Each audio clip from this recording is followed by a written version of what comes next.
But Justin, I lost you. That's because I turned off I muted my mic while I talked to them while you were getting stuff ready. Okay. My soundboard allows me just to do everything at a push of a button. It's great. Gotcha. Right.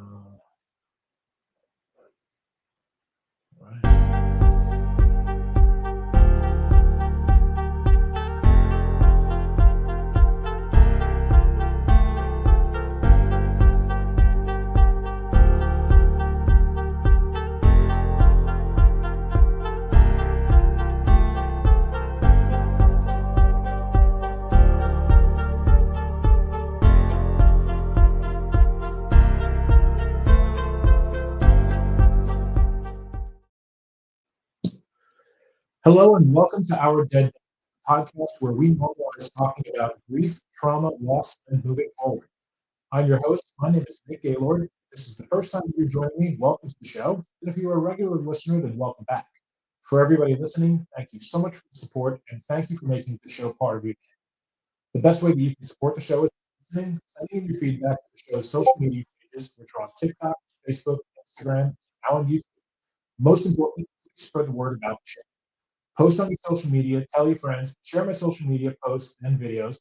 Everybody deals with grief. We are all in this together, and the best thing any of us can do is to support each other through that. Also, make sure you're following your shows. Make sure you're following the show on your favorite listening platform, Apple, Spotify, wherever you listen, we're everywhere. Give us a 5-star review. By the way, if you don't know how to leave a 5-star review, check out our website, ourdeadads.com. Scroll down, and it'll show you how to do it step by step. If you really you want to support us in another way, there's a button at the top of ourdeadads.com that says donate. You can go in there, one-time donation, or you can become a monthly contributor. For everybody who donates, I'm going to publicly thank you by reading off a list of all the donors at the end of every episode. Any amount helps, and I truly appreciate all of it. I love doing this podcast, and I know you do as well. But let's face it, podcast is not cheap to run. So if you love the content and you love what you're hearing, if you want to make sure that I'm going to do this for a long time, advocating for the grief community and continuing to share these stories, go on over there and throw us a few bucks. It's so appreciated. There will be a merch store very soon. It's almost finished. Give us a few more days, and that will also be on ourdeadads.com. Okay, we're going to do things a little bit differently today. This is episode number 34, and for the very first time, I'm doing a live interview. I've done some live bonus episodes. We have a full interview today. We're streaming right now on TikTok and YouTube. And if you're brand new to the show, do me a favor, follow me on TikTok and YouTube. Both accounts are under the username at OurDeadDadsPod. Spread the word and help the show grow as far and wide as possible. My guest today is the reason that those of you watching on TikTok are doing so. He's an author, a true crime podcaster, and a legendary TikTok influencer and current events news reporter. I'm talking about Justin Shepard. Justin, welcome to the show. Technical glitch. I can't hear you.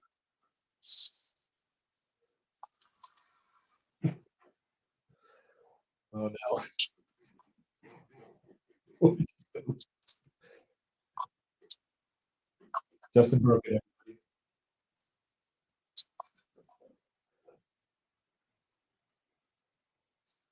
Uh-oh.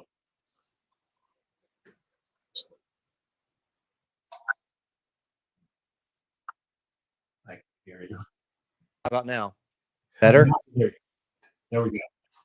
Okay, I had to make a couple changes to settings. Sorry about that. That's a, we do it. It was working. We've been having technical difficulties on this, but thank you for having me, Nick. I appreciate being here and the opportunity to have this conversation and share this story with you. Oh, I can't tell you how much I appreciate it. You reached out to me, just so everybody's got a little bit of background. You had reached out. You saw one of the Facebook posts a few months ago when I was looking for some guests, and you reached out and said, I've got a story that I don't really know if it fits with what you do. And we've had some conversations, and yeah, it absolutely does. I'm so glad that we got a chance to get to know each other and talk about all this and get to collaborate a lot. I know that there will be a lot more of it. But yeah, you've got quite an incredible story. And a lot of your listeners already know that. You have the lead video on your TikTok page, which one of the pinned videos has about 16 million views and gets into what we're about to talk about. As everybody is finding out, this podcast is about grief, loss, trauma. And until today, all of the stories that I have heard about, that I guess to talk about, relate to somebody who has since passed. That is not the case with you. We are talking, in your case, about somebody who is still living. Correct. Yeah, we're talking about somebody who's alive, and you mentioned the video that's pinned on my page.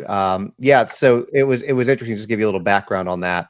Um, that was still fairly new. Basically, for those of y'all who are listening who don't know the backstory, I've been no contact with my mom. It'll be from the time that we're recording this episode. Next month. It will be 6 years since her and I last spoke. And the trend. People think that no contact is a trend or it's a fad, and it's not. And we can talk more about that later. But it's something that 26% of millennials and Gen Z, um, are part of. Our 26% of millennials and Gen Z are no contact with a parent. I don't have the numbers on Gen X, but I know that there's a fair amount of them as well. Um, and it basically is people starting to prioritize their peace and their well-being, and it's dismantling the idea that you have to keep people in your life just because they're family. And again, we can get more into that. But the video that you see, I had never intended to go viral on TikTok or become like a social media person, and I'm grateful for it because it's what I do full time now. But my wife was like, you should just share your story. And so I shared it, didn't expect anything to happen. And I woke up the next day with 46,000 followers. And it kind of has kept growing from there. And that story was just the final catalyst. It doesn't, really, it doesn't convey everything, the decades leading up to it. So Right. we can talk about all that as much or as little as you want. This is this is your show. We can talk. Honestly, you're going to be the one to decide how much or how little we talk about. Um, let's wind the clock back a little bit and talk about how things led to going zero contact with your mom. Like the final catalyst? Sure. Is that what you? Okay, so the video, basically, the video that you're talking about, and again, we'll start there and we can work backwards, right? So that was the final catalyst of what made me. I was just done, basically. Right. So we had gone down. Well, I'm gonna go back a little bit further than that. Okay. So that year, which was 2018, was a really bad year for us as a family. We went into contact in 2019, but you'll see where this is going. My wife had lost a cousin that was like a brother to her. She lost a grandparent. We lost our beloved dog. There was trauma on my side. There was loss on my side. And it was just really coming off one of the worst years we had ever had. And the biggest thing, though, that we were coming off of was a pregnancy loss. And there's a lot of people out here who know that, pregnancy losses they suck and they're terrible and they're painful and they hurt. And so we were coming off of that.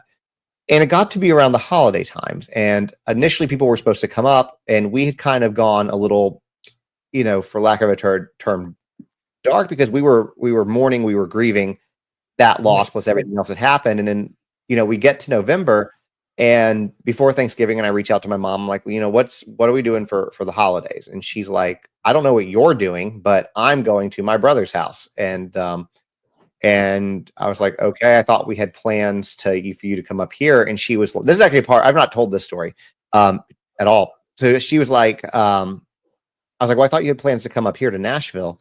And she was like, well, I didn't hear from you, so I just made my own plans. And I'm like, she's like, but then, like, as a passing gesture, she's like, well, you can come to his house too. I'm like, all right, whatever. Oh, thanks so much. Yeah, thank you so much for the afterthought. So we decide to go down there begrudgingly, because her attitude had been whatever.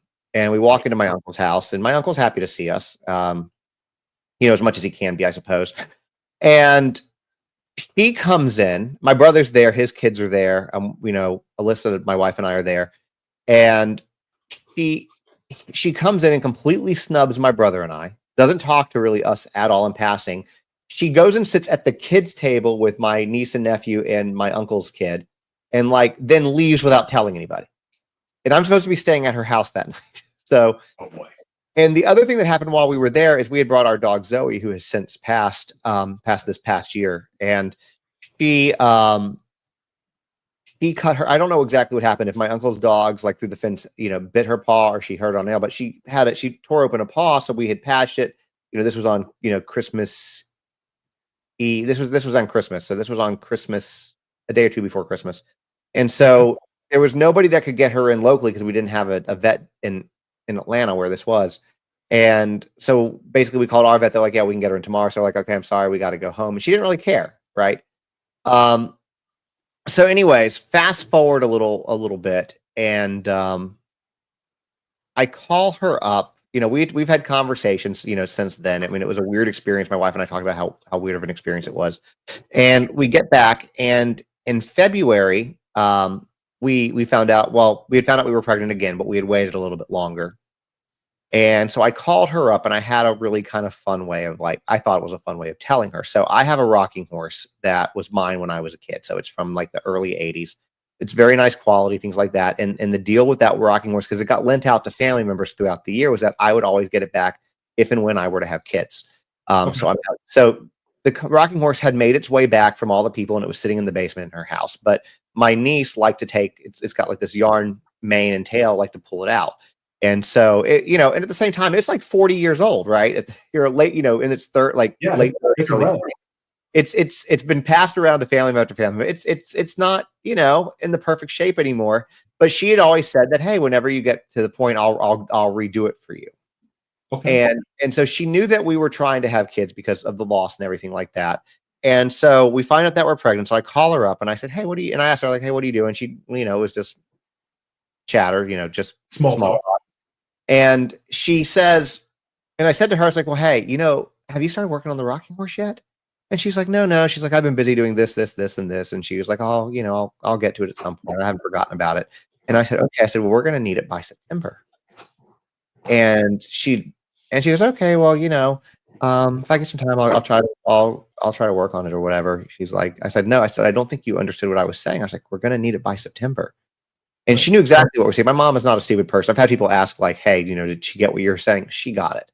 And she's like, her whole tone, her whole demeanor changed. She goes, I heard what you said, Justin. What do you want me to say to you? And I just said, you know what? I'll talk to you later. And that was less than a conversation. Huh? Just end the conversation at that point. Yeah, I said, I'll just talk to you later. I'm going to go. So I hang up the phone. And normally, this was not an uncommon dynamic. Like, she would say or do something, and then I would, like, call her in a few days and be like, so I'm so sorry. Whatever. And I didn't do that this time, but I did call her because I needed to ask her something, and she didn't answer my phone. And I called her a couple more times and didn't answer my phone. So basically, what happens was a couple days after that, I get a large, very long, very interesting text message from her that is very hard to understand, basically talking about what a piece of garbage son I am, what a piece of garbage my wife is, but we'll make great parents. But she doesn't want anything to do with us, basically. And so you're a now, piece of garbage, and yet you're going to make a good parent. Yeah, exactly. So it was very hypocritical. So and we could get into some of this prior to that. So I normally in these types of cases, I would grovel back to her like, no, mom, I'm so sorry. Let's work it out. Let's find a common ground. Let's do this. And I just said, you know what? My mindset at that point, and we'll talk about why I think she took the route that she took this time. But my mindset at that point was, we came off of a terrible year. We lost our dog. We lost a baby, pregnancy. Alyssa lost a lot of family members. We had a lot of stuff happen. We just told you some incredibly big news, and this was the response, like to take something that was supposed to be a happy, joyous occasion and basically try to ruin it. Basically. Yeah, to shit on it. Yeah. And so I called my brother. Oh, that's putting the cart before the horse. My now ex sister-in-law calls me and says, why did your mom just drop this rocking horse off at our house? And I'm like, that's when I was like, I'm going to call her. And that's what kind of all this. And she said, I'm not going to call you back, and gave me the whole barrage. And I got the horse back, obviously, and I redid it for my daughter. It looks really cute. And that was it, though. And I think, and my wife, has put it perfectly. I think what my mom realized is that she would never come before a baby. She would never come before my kid, ever. She could play the card a little bit with my wife, because I would always try to, and I'll just say this as a husband, and my wife honestly should have left me, because she had to endure this crap from my mother for a long time. And I would always try to force her into the situation. I'm like, well, let's just try to, this is just how she is. Let's just try to find some common ground. And it wasn't the case, but Alyssa wasn't doing anything wrong. It was my mom that was bullying and berating her. And I should have taken that stand long before a kid. And that's just the honest truth. And so, I mean, that was it. Now, fast forward a little bit. We actually ended up needing it by July. Jokingly said. Yeah, so my daughter was was due in September, but she came July 5th. So she was born at 29 weeks and 3 days. She almost my wife was already in antepartum. My wife almost died. My daughter almost died. It was an emergency C-section. They had to wait to do surgery till they had enough blood up there. It was a very scary moment, and my brother knew about it. I didn't call my mom because of everything. I didn't need the stress, but my brother knew, and my brother could have. I don't know if he did. I've never asked him, but could have called my mom. And by the time the kid was born, between Facebook and everything, she knew that we had a preemie. She knew that it was challenging, and we never once heard from her. The 43 days in the NICU, never heard from her. My daughter is now 5.5. We have never heard from her. She's made 0 attempts, 0 interest to be part of this child's life. But the honest to God part of it is my daughter's better off because of it. Right. And it took me a long time to realize that. There's a lot that we're going to dive into from this point on, but I would like to go back a little bit first. What was your relationship with your mom like? That's a great question, and it's a very interesting question, because when you're a kid and you're going through some stuff and that's your family dynamic, you don't know that it's not normal, I guess. So I always thought my mom and I were really close. My brother, I was the youngest. My brother's 6.5 years older than I am. And it was her and I just were always close. When he went on, we were both into cars, both in the same music. There was a lot of things that we had in common. And, I loved my mom. It was a great relationship. But, I think that at that point, what it was, well, I'm going to say great relationship with a caveat, and I'll circle back. But I think a lot of it is at that point in time, she had complete control over me, right? So my mom hasn't been diagnosed this, but she exhibits pretty much checks every single box of that of a narcissist, and particularly a malignant narcissist. She goes out of her way to create trouble and wreak havoc. She just did it last week. I got called from some family members where she did not belong, wreaking havoc around Christmas. But then the punishments and stuff, when I go back and look at it, like apparently being sent to juvenile hall for not picking up a hat, that's not a normal punishment. That happened. Yeah. So yeah, I was like 13 years old. I'm into cars. Growing up, my mom had a 59 MG that had fallen into disrepair, sitting in the driveway. Yeah, it was a great car, but she let it fall into disrepair. And I wasn't old enough to do anything with it. But she sold it before I turned 16 and could have done anything with it. But I liked MGs because of that British cars. I still like weird cars. And so I had bought an MG hat at an auto show, like a British car show. And back then I spent like money I'd earned, like mowing lawns and things like that. I spent like $30 on this hat. And like most teenage boys, I wasn't necessarily the cleanest, right? And so like I'd come home and I'd like throw my hat on the couch or throw it on a table or whatever. And so she came home and said at one point, if you leave this hat out one more time, I'm throwing it away. And so I left it out one more time.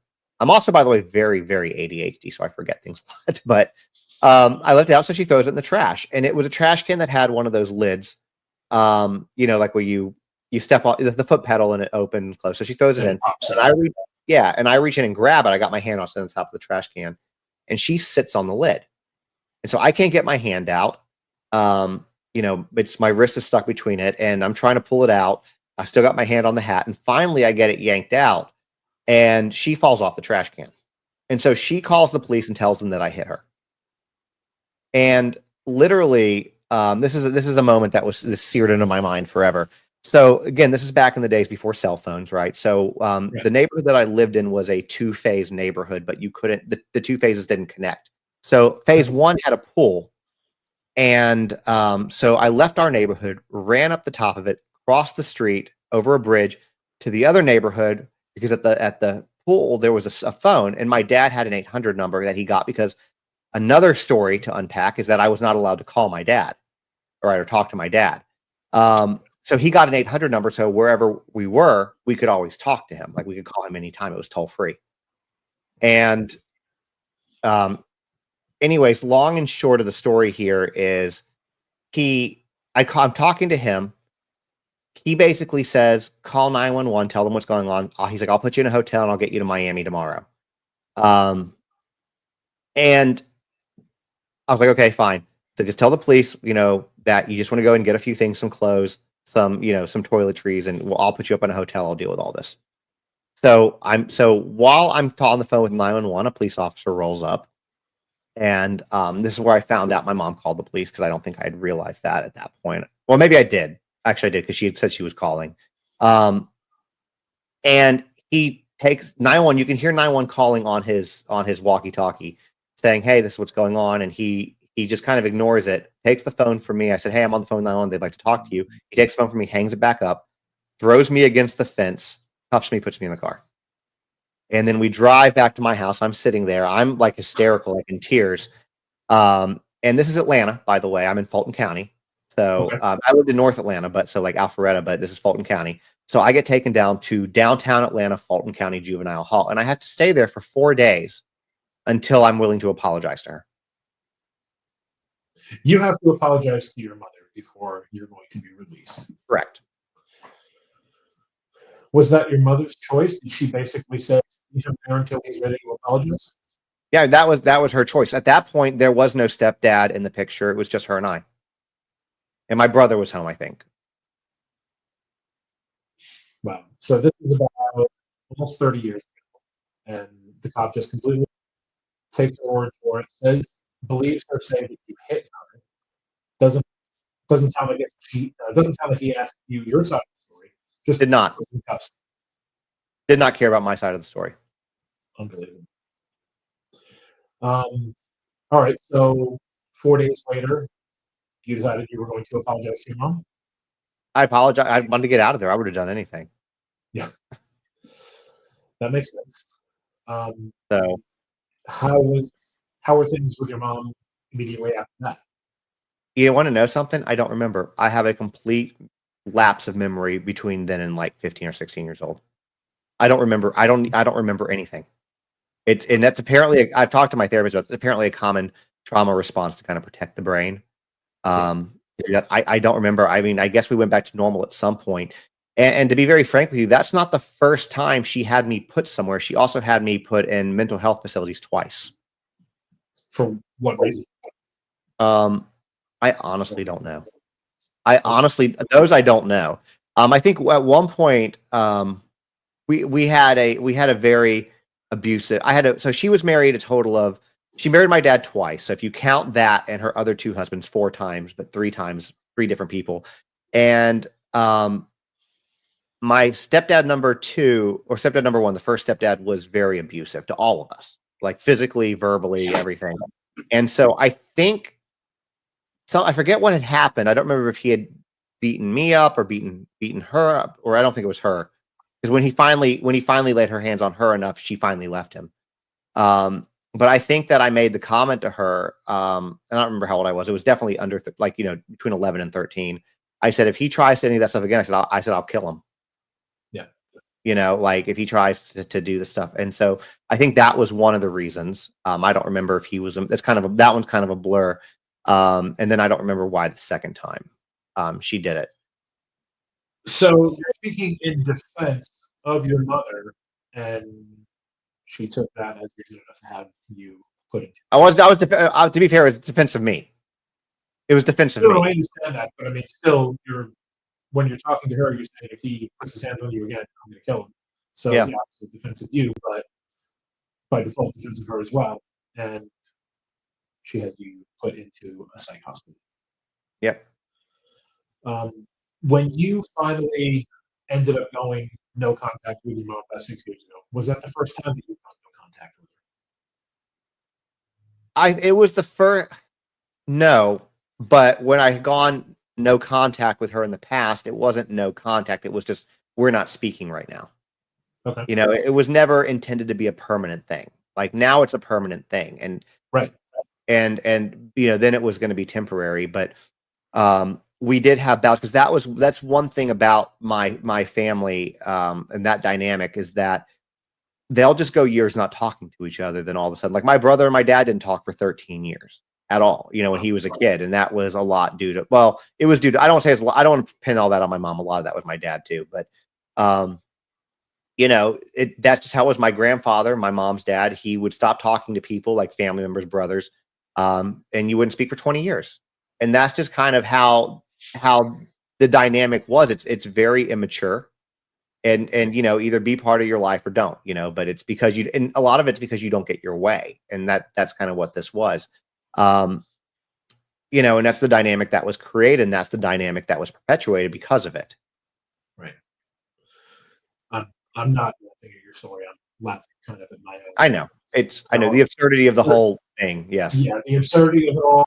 And I'm thinking back to other family situations in my family where there were family members for the stupidest reasons didn't talk for years. Finally figured it out past it, but just the absurdity of it all. And then even with my dad, I had several bouts of not talking to him, sometimes for a couple days, weeks, multiple times for several months. We won't get into any of that now. If anybody wants to know about my story, go listen to our Dead Tats podcast, episode 1, and you'll hear all about it. What was the, prior to the permanent one, what was the longest amount of time that you and your mom went without speaking? Probably a year, A year. give or take. Um, I don't remember why. Because there was always dumb reasons as to why. of Like we course. wouldn't talk. Like it could be like a week, it could be a month, it could be whatever.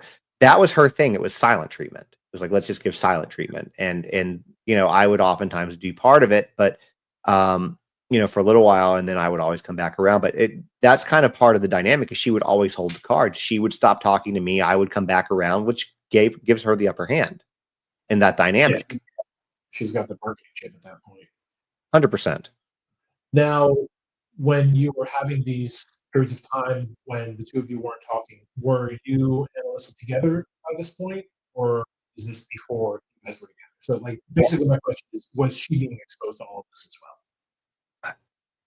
I don't remember if we had no talk. I know that I was not talking to my dad at the time that mom Alyssa and I met, and she was a big catalyst to why we started talking. And I don't think, and since this is live, she might be in the chat, so she can tell me if I'm wrong. But I don't think that I had any instances of me not really talking to her for long periods of time. She correct me if I'm wrong. When I was with her, but she was subjected to a lot. She just said she goes, I think you were talking to her entire relationship. So she basically she had to endure. And I'll just call it what it is. Let's not sugarcoat it. Had to endure abuse from her.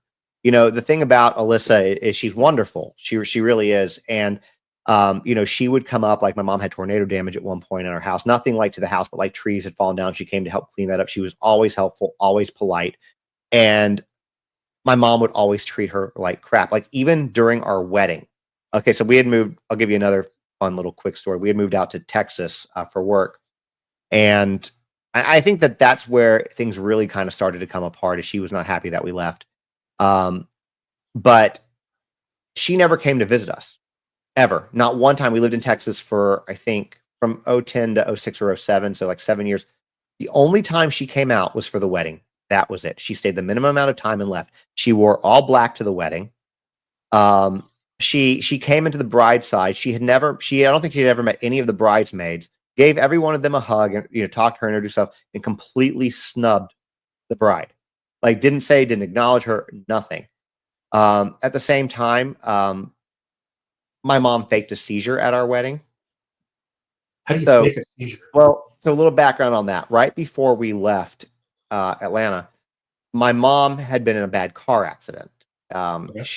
She got hit by a MARTA bus, MARTA's Metro Atlanta Rail Transit Authority, on the side of her. She had a Mercedes Benz. She got hit on the side of her Mercedes on the driver's side, broke the window out with her head, and you know, I supposedly had this TBI. Well, the medications that she was on were psych medications. They weren't, there was no even off-label use for treating them for what she claims that she had.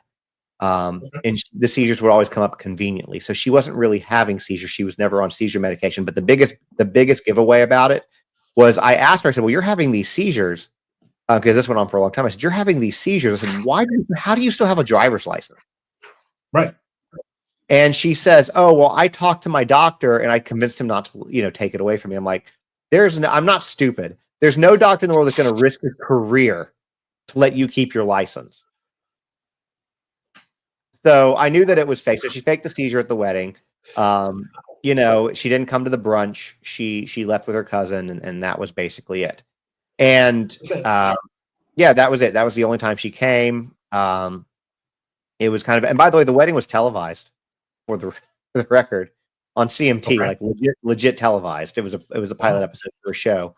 And I know I'm full of all these interesting little tidbits, but which, by the way, anybody who wants to watch it, if you go to my my website, justthenickofcrime.com, you can scroll down at the bottom and you'll see if you want to watch a very boring wedding show, you can watch it.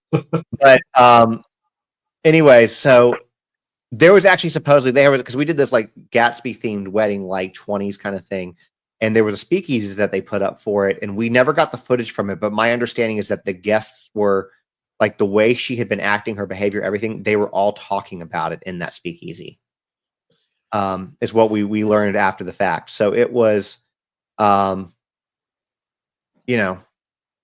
that probably why you didn't get the footage? Because maybe it might be. I would have loved that footage. I've reached out, I reached out in the years, since that, and it's gone, but it would have been interesting to have nevertheless. But yeah, that was kind of the dynamic. And she was just, she really treated Alyssa poorly. She would make lies up about her.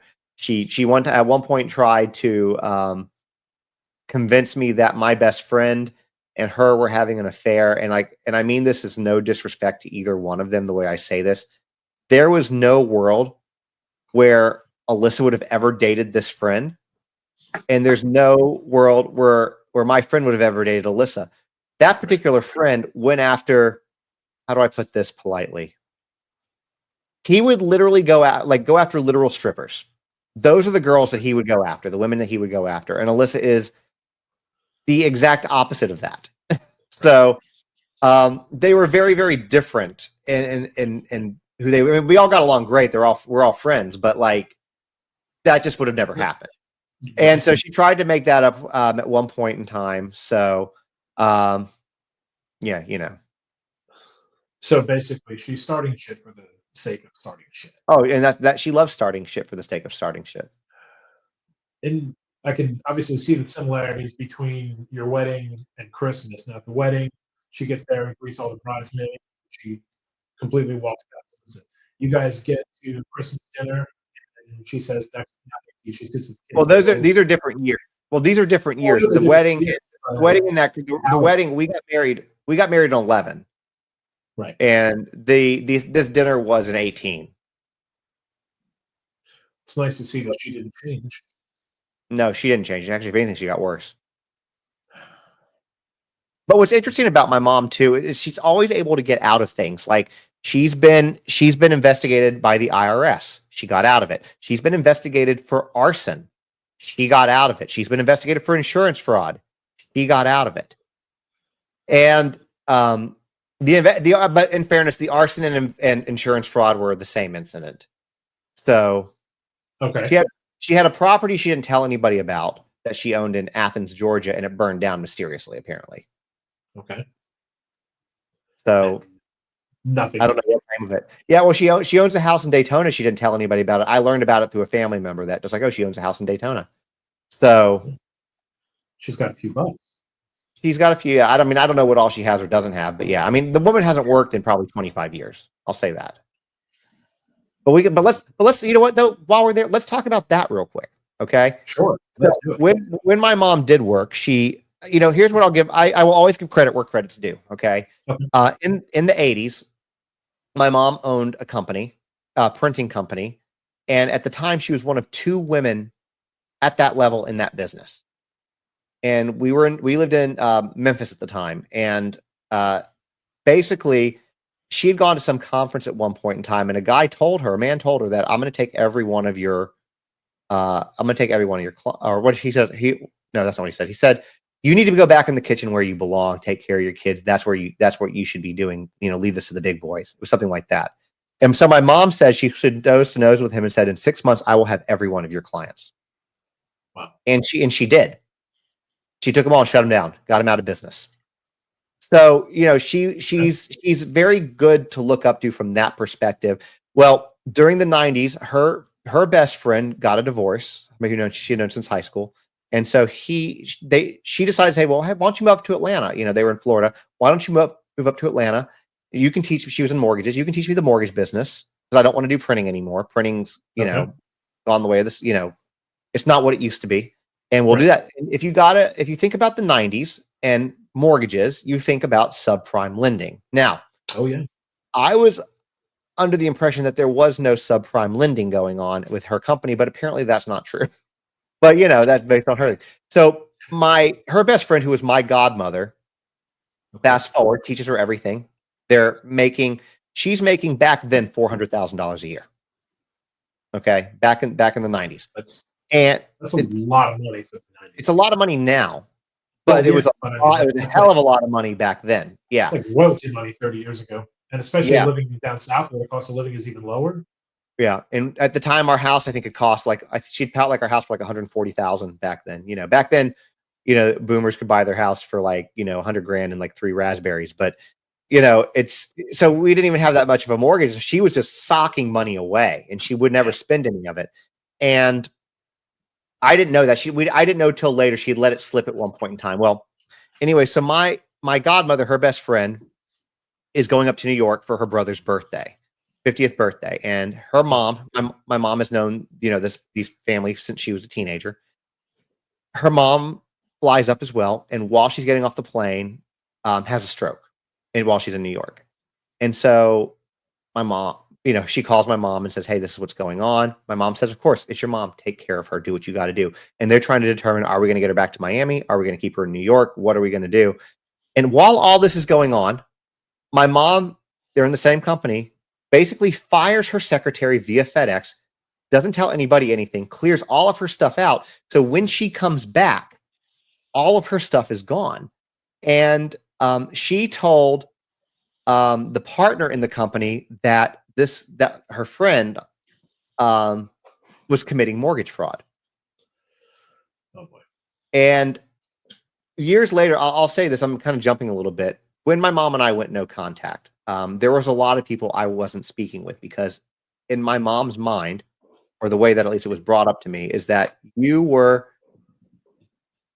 loyal. It was unloyal, or you're being disloyal if she had an issue with you and you didn't have an issue with that person. You still had to take her side and have her back with this. So my godmother, her friend, I didn't get to talk to.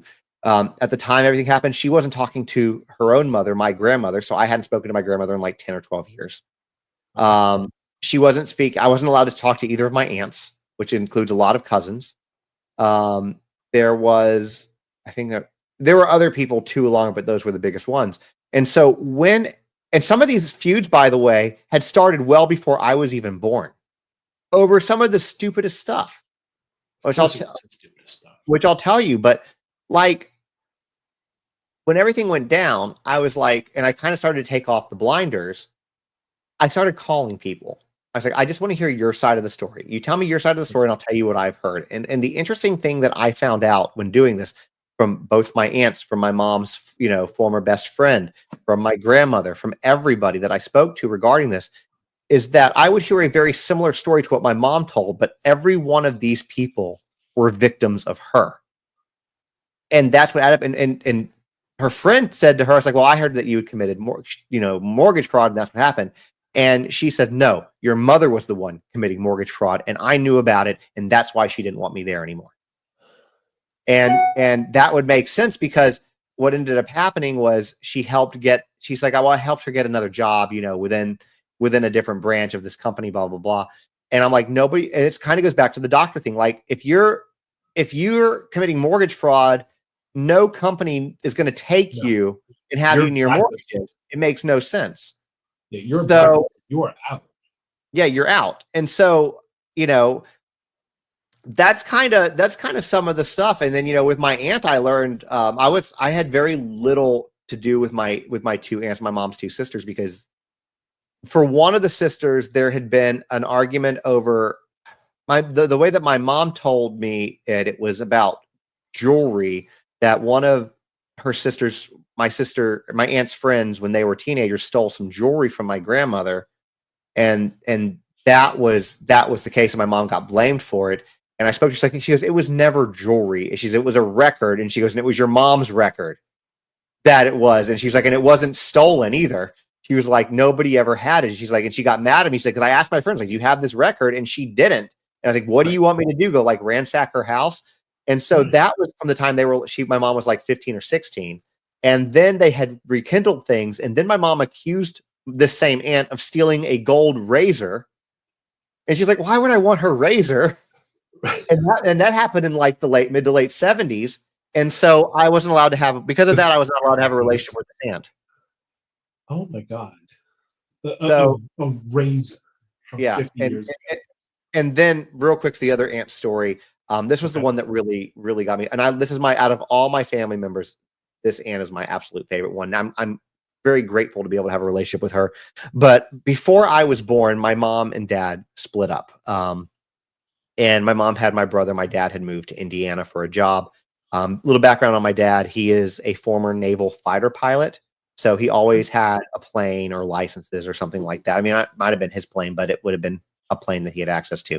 And so he had gone up to Indiana and was flying back and forth to see my brother, because he had started this job. And this was in the late 70s, very, very, very early 80s, talking about like 80, 81. And my dad was making 6 digits back then as a director of advertising for, I think, Albertsons. And so that's why he was there. So, my mom sees dollar signs. It's like, oh, I'm gonna get back with him. Well, prior to that, though, when they had separated, my mom went and got a townhouse on her own and said to my aunt, like, hey, you know, I could use help with this townhouse. I could use help with you know, with my kid. You know, why don't we move in together? My aunt was like, oh yeah, that sounds great. You know, whatever. So my aunt had to borrow money from my grandparents for the down payment, and they both worked together with their paychecks, fixing up the townhouse, making it nice, etc. And one day my aunt comes home and there's a for sale sign in front of this townhome. And she says to my mom, she's like, what are you doing? I live here too. She's like, oh, well, me and, you know, my ex are getting back. I'm trying to leave names out of it, but me and my ex are getting back together. And, you know, I'm selling the townhouse. She's like, well, were you going to tell me about it? And she said, well, now you know, basically. And Now you know. yeah, basically now you know. And so then my mom wanted all of the money, all the profits from the house. And so they got into an argument about that. And basically my aunt settled with, look, just give me the money to pay mom and dad back. You know, give me the money to pay back my parents. And so, or our parents. And so she agreed to that. But after agreeing to that, my grandmother apparently calls this aunt up and says, hey, you need to get your stuff out of the house, because you know, I was talking to her and she said in passing that she was going to take all of your stuff to Indiana with her. So she basically steal all of her stuff. And so with that heads up, she rented a truck while my mom was at work, got everything out of the house. The only thing she left was a closet full of clothes. And because she's like, I'll get those later. She's no way she's going to take these clothes because we're both very different sizes, very different heights. Like No use for the clothes. She came home, all the clothes were gone. Just stole all the clothes. For what purpose if you can't wear them? To be an ass. To be an ass. That's an incredible ass. You can't even use the clothes, and you're going to take them just for spite. And my grandmother, who, by the way, is going to be next month, she'll be 92. She confirmed this story. So, and that woman, I don't think has ever told a lie in her life. Right. And so that was the end of the house with your mom and your aunt. That was the end of that. They moved to Indiana, got back together. I was born, and so on. Unbelievable. For everybody who has just joined in the last few minutes, my name is Nick Gaylord. I run a podcast called Our Dead Dads, and I am here interviewing Justin Shepard for the show. He is telling an incredible story. Most of you who follow him already know a lot of it, but we are both really appreciative that you have joined us today. Absolutely. Um, Justin, now that we've gotten a lot of the backside of that, let's move past the point where you and your mom have stopped talking. Okay. How do you begin to process this? Now, it sounds like this is a lifetime of shit that you've dealt with. Sounds like it was a recurring pattern with her. Your mom is still alive. You do not talk to her, and yet you still have to process the loss of that relationship. Because at this point, I'm assuming there's no going No, there's no going back. There was a time there could have been going back, um, but my daughter's 5.5, and my daughter and my wife are the most important people in my life. My daughter especially, and my job as a parent is to make sure that I don't repeat this cycle and I keep her safe right. from this type of abuse. That is my sole job as a dad. And I don't my daughter has asked about her, which is what led me to write the first book. But I refuse to trauma dump on her, and kind of she's first of all, she wouldn't understand. So when she asks questions about it, we just say, look, she's just not the nicest person, you know. And people are like, well, people have asked me, well, when you get old, when she gets older, if she wants to have a relationship with these people, would you let her? I said, well, if she's an adult and she wants to have a relationship, that's up to her. I will arm her with the information that she needs to know, but I'm not going to do what my mom did and prevent her from talking. But at the same time, my dad was born in 45. My mom was born in 52. I was older. My dad especially was older when I was born. I was a little bit older when my daughter was born. I think that is a problem time will solve. Yeah, I agree with that. You had mentioned let's talk about the book and how that came to be. I believe it was probably about a couple of years ago when your daughter first asked you about your mom. Hmm. Yeah, we Is were that correct? sitting at the kitchen table, and she goes, "Why haven't I ever met your mom?"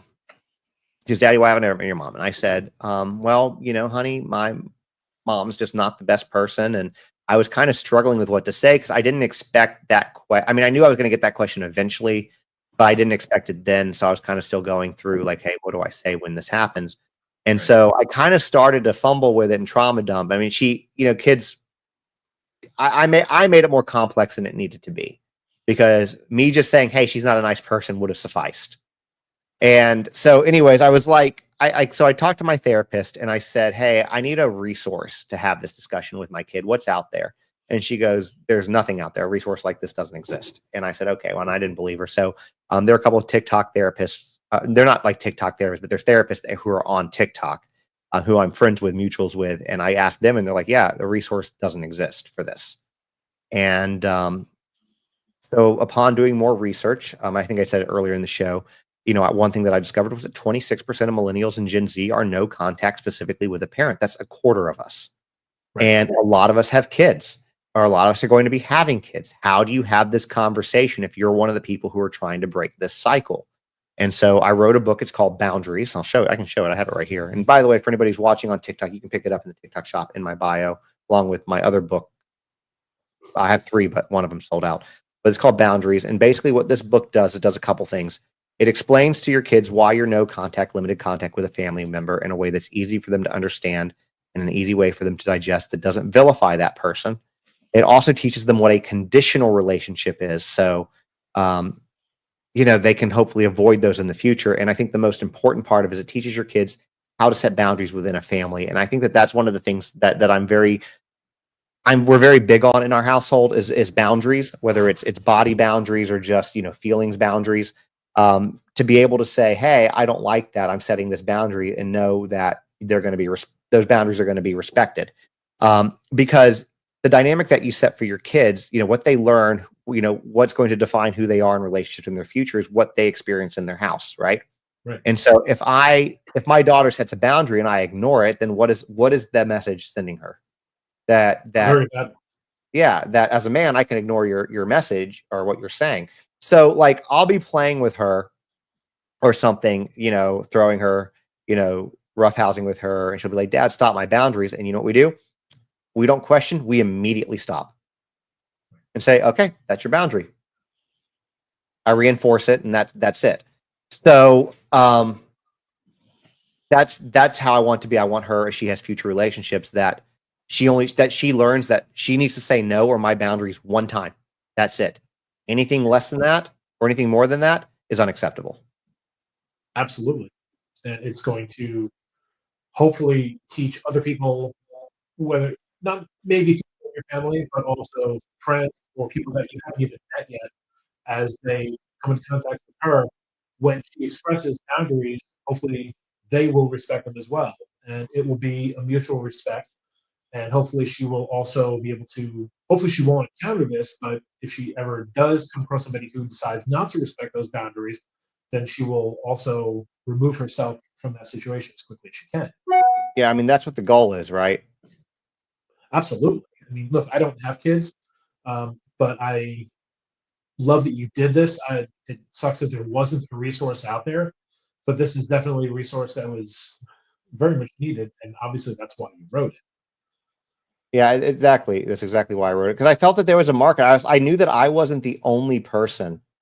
And I'm gonna, for the TikTok folks, I'm gonna pin these for you guys if y'all are interested, and I will sign them, by the way, if you purchase them. And by the way, if there anybody who's listening to this later, if you go to the website, you can order the books, and I will sign them, and you should be able to put a note in there. These are what I have available right now. I am sold out of some, but I can sign them for you and send them out hardcover and softcover. But I think they're pinned. Yeah, But yeah, that's okay, cool. It doesn't show me. So, anyways, we can do that. But yeah, I knew that I was not the only one, and I wrote the book because, and it's a very cute book. And one thing that was really kind of um, a surprise from this book is how many adults it's actually helped. So that was one thing that I didn't expect. Like I have adults that buy it for themselves. In fact, I don't know if she's still in here, but one of my mods, Judy, um, she has an interesting relationship with her ex-husband. And one of the biggest, and I always remember she sharing this with me, but she said that I showed your book to my ex-husband, and now he finally understands why our son wants nothing to do with his brother. So that's been something been a that game changer. it's been a game changer for a lot of adults too, learning things. And I didn't expect that. But I'm grateful. I'm glad that I've been able to create something and given the opportunity to create something that, you know, is beneficial to so many. Absolutely. Regarding your mom, now I can relate to some of what you've gone through because of the really toxic, complicated relationship that I had with my dad. He was. This is one of the things that we bonded over early. Is your dad was actually married more times than mine. Yes. My dad has been married. What did I say? I think 7 times. Yeah. 7 times, and my dad was married and divorced 5 times. I'm the oldest of his 7 children that I know of, and he was also a narcissist. The world revolved around him, at least in his eyes. Nothing was his fault. Same. Everything that happened was somebody else's fault. He was an X-ray technician for years. He lost a lot of jobs because he couldn't keep his mouth shut. If he wanted to tell his boss to go to hell, he would tell his boss to go to hell. But it was his boss's fault. It was always, no matter Yeah. what happened, So always somebody else's fault. there's actually an expression, and I have to give it my mom. My mom. This is my mom's expression, but a lot of what she says is projecting, and I love this expression, which is, "They may not be right, but they're never wrong." Right. Yeah. You know? They may not be right, but they are never wrong. So, Yeah. and that's the same with my dad. That's the same with my mom. Now, you know, my mom, like I said, I can't diagnose either one of them because I'm not that's not something that I'm, you know, licensed to do. Or But qualified to do. so unofficially though, I mean, it's very to me evident that they both exhibit the traits of NPD, narcissistic personality disorder. I know that my mom at one point apparently was also diagnosed with histrionic personality disorder back in her teens, but that's a term that they don't really use too much anymore. Um, but whereas my mom is malignant, my Right. dad my dad is not. My dad doesn't go out of his way to cause trouble for people or stir the pot. He's just a very selfish, self-centered, self-serving individual. That's what he is. But my mom, like, okay, so I talked about this earlier. I will tell you this. So I get a call. Actually, yeah, it was a call. I get a call from a distant cousin, right? So it's my mom's first cousin's daughter. All right. So I guess it's a second or something. It doesn't matter. I'm just called distant cousin. Okay. And I said, and I answered and I said, if you're calling me, something's going on. Right. And she says, why is your mother in Daytona? And I said, you know, I've not spoken to my mom in nearly 6 years. I don't know. And I was like, why? So basically what happened, my mom's first cousin, who wants nothing to do with her, is dying. She's in hospice and she's got dementia. And Okay. it's interesting. My mom likes to show up when people are near death's door. Remember that best friend I told you about earlier? When she was sick in hospice, she's since passed. My mom was talking about trying to get her to come live with her. So there's always some kind of get she's trying to do or some game she's playing. So she shows up unannounced, unexpected, staying at apparently her house in Daytona that we're not supposed to know about. And she starts driving a wedge, showing up to the nursing home, showing up to the facility, driving a wedge between everybody, just stirring the pot, literally for no reason whatsoever. Like, she came in out of the blue. And this is how she chose to spend her Christmas instead of with the grandkids that she does speak with. You know, so it's like I said, it's just she'll go out of her way to cause trouble. Right. My dad won't do that. Right, your dad will do that. But I mean, as far as why your mom does that, I mean, it's anybody's guess. I mean, obviously there is some undiagnosed stuff there, but I don't know. I mean, I guess because our brains don't work like that, we'll never be able to understand fully why she does that, why my dad would do that sometimes, why anybody does it. I don't know.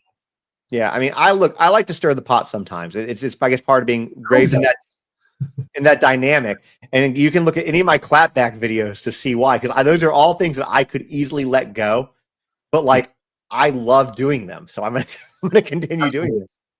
My wife is listening, and I know that she's gonna laugh at this because I like to stir the pot sometimes, and she doesn't. You know, you don't you don't go over a certain line. Still, who doesn't want to stir the pot just a little bit? I noticed one of the comments on TikTok, Jim Schmidt said, "Hey Jim, looking forward to seeing you again on Saturday." Jim said, "Let me go back to it." I think he said, "Did our dads go to the same school?" Because this sounds painfully familiar. Well, real quick, somebody it's also on TikTok, Mama Braden said, you know, she's still your mom. She loves you. And actually, I'm going to say she does not. She does not. My mom is, even though I can't formally diagnose her, my mom is a narcissist. I'm so glad that came up because that was the question I was going to ask you. Do you think your mom still loves you? No, she never did. Narcissists are incapable of love. They cannot love anybody but themselves. It doesn't matter who they are. They can't love their spouse. They can't love their parents. They don't. They can't love their kids. They can't love anybody. They can only love themselves, and it's not. They can't help it. It's part of NPD. Just having it, they are incapable of love. Now, I can't remember his name. My wife, who's in here, or I think is still here, might be able to tell us. But there's actually a guy who is narcissistic, diagnosed NPD. It's very rare to get a narcissistic diagnosis because most of them think they're perfect, so they won't go seek help. But there is a guy on TikTok who is a diagnosed narcissist, and he talks about all of this, and he talks about the way that he gets through life because you have to teach him empathy, and that's the closest you can get. And he's like, I'm trying to and that's the thing. He wants to learn. He wants to do better, but like, he can't love anybody. It's not that he doesn't want to love somebody. He just is incapable. And so it's a very interesting thing. It's a very interesting dynamic. And, you know, again, one thing that we have to dismantle, you know, as people, as younger generations, is the idea that blood is thicker than water. That their family say you have to keep them in their life and you don't. And my argument to that is, if you wouldn't allow a complete stranger or a friend to treat you the way that sometimes family members will treat you, and I'm not talking about once or twice these one-offs, I'm talking about over and over and over and over again for years. Yeah. And you have the conversations and you try to make things better and it continues to be what it is, Why, if you wouldn't tolerate that from a spouse, if you wouldn't tolerate that from a friend, if you wouldn't tolerate that from a stranger, why are you tolerating it from your family? Yeah, especially a parent. Especially a parent.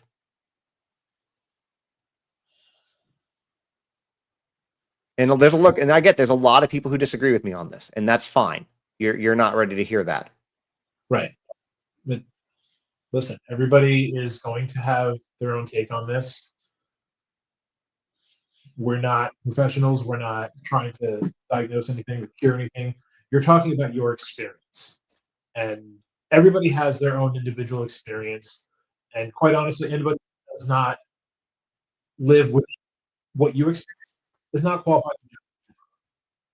And that's true. But I think that none of us, and even if they were, like, my brother and I lived very similar experiences, but the way he processes and handles it is very different than the way I do. And so everybody's individual. And, it's not to compare trauma or the way that we deal with it. It's No, just, everybody, like you said, everybody's different. We all process differently. And like my brother still talks to her, but it's very limited, you know. right. Um, whereas I'm just done. Yeah, absolutely. Look, it's going to be that way even with still my three brothers and my sister and I, the five of us, we talk plenty about our dad and all the things that we all saw in him, but also the different experiences we had. The five of us, we were all dealing with the same man, but there were still different experiences. Like my next youngest, again, I said I'm the oldest. My next brother, Jack, he and I are only 16 months apart. The other three, the three youngest, Joseph, Michael, and Helene, they're all from marriage number five. They are 12, 14, and 17 years younger than me. So they grew up with him in the house. By that point, my brother and I were, when my youngest sister was born, I was 3 months away from graduating high school. So it was a very different experience growing up. It was the same man. And there were a lot of similarities, a lot of differences, but a lot of perspectives. Yeah, I agree with that. I mean, even my wife, she's one of four, but my wife is the oldest. Her and the second oldest, have had a very different experience than the other two kids, and they all were the same parents, both, throughout all four of these kids. But my wife was born in '87, her sister in '93, and then the other two were born in '98, '99, and they had very different. The two oldest had very different experiences than the two youngest, because at that point they were tired, and so they got away with a lot more. Exactly. I So, wonder if maybe that's the benefit of being one of the younger ones or the youngest is by that point the parents are worn out I mean, and I'm the youngest. whatever. I can say you get away with a lot, but I did get away with a lot. I will say that she never knew about, but that's Sure. because she would work 70, 80, 90 hours a week, and I was left to my own devices. So Right. Well, yeah, she was making a ton of money, which good for her, but at the same time, she was working that kind of job where she was never around. exactly. Do you think that maybe that had anything to do with the way she treated you? Well, That no, she because wasn't around? no, I don't think that. I think that because even before she had a job like that, that's how she was. So I have a half sister who was my dad from my dad's first marriage. She's about 12 years older than I am, and that was another person I was not allowed to have a relationship with. By the way, that her and I now have a very good relationship, and she's not speaking to our dad either. But um, because well, she's in her 50s now, and she's been her whole life trying to get his acceptance, and she's never going to get it with him. Um, and You say, anyways, uh, my mom would lock her in the closet, like literally as punishment. There was one story she told, and these are on my YouTube. You can go look at some. I think they also have a story time list on TikTok as well, but you can go watch some of these. But there was one time I think that it was she would lock, like when she was like 6 or 7. My mom would lock her in the room at night when she would sleep, and she had to go up and go to the bathroom, but she couldn't go to the bathroom because the door was locked. So she found like a cup or something, and she would go to the bathroom in the cup. And so my mom found this and made her wear a diaper outside in front of all of her friends as like a 6-year-old as part of her punishment. There was times my mom put out cigarettes on her as punishment, because back then everybody smoked. And with my niece, my brother's youngest, she's locked her in the closet. So I know that that's a true story, you know? And so that's just kind of how and the thing is my dad didn't stand up for his daughter. Because to my dad, because here's my issue with my dad. My dad, it is all about women. That is it. That is all, that and his money is all he cares about for the most part. What he can get. Like his current, like, wife number 7 is, I think, 20 something years younger than him. And she doesn't have to work. They jet set all over the place, doing whatever. And she just basically stays drunk and high to deal with him. Like, no joke. She's high and drunk literally all the time. So, but, she's had a boob job, and, she's 20 years younger. So he's thrilled with this. And, that's what he cared. So my mom, all of his wives, that was always who he would put first. I just don't understand it. How, as a father, do you come to the defense of your kids? I don't know. And when I, as a parent myself, whenever it's time to punish our daughter if she's in trouble or something, or to, reprimand her, I think, what would my parents do? And then I do the complete opposite. Legitimately, that's what I do. I do whatever they would do. I make sure that I don't do. How long has it been since you've seen your dad? Seen him probably about 3 years. Has your daughter ever met him? Yeah. Um, She doesn't ask much about him. It's been a long time. The last time she saw him, I think she was 3.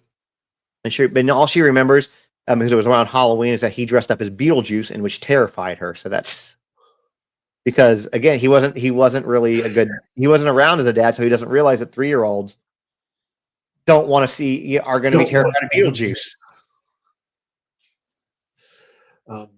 Do you see, now obviously we know your mom, that story has ended. Do you think there's any chance for a relationship between your dad and your daughter? Yeah, absolutely. The biggest challenge that I've had with my dad is a very hypocritical person, and the challenges that I have with him are things that he could easily remedy, but he chooses not to.